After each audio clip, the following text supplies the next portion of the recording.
Vă salută fratele vostru și astăzi vă spun că am jucat pe America, adică pe regiunea America, și o să vedeți ce meci frumos am putut să fac. Deci vă las la videoclip, vă salut!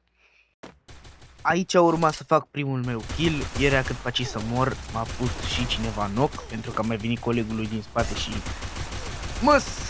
se catrau de tot, vere! Era să mor, dar a venit colegul meu și mi-a dat repede revive. Salut, colegul! Azi că dacă mă mișc mai încet, asta înseamnă că n-am mai jucat de când am făcut ultimul videoclip cu Free Fire. Și am luat arma mea specială, XM8-ul, care totodată este și Max. Aici am făcut și eu un kill, pardon, 2 kill-uri.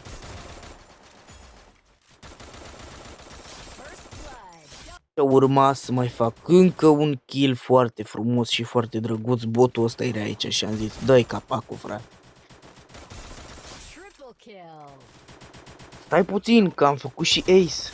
Yes, daddy.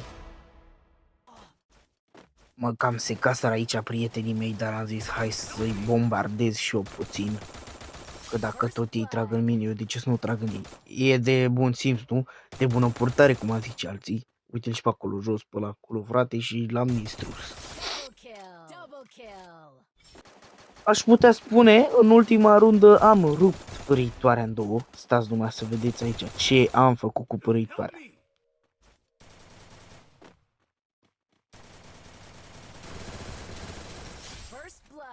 Stați pe fața să vedeți aici, am căsăpit pe ăștia frumos așa cu păritoarea numai decât.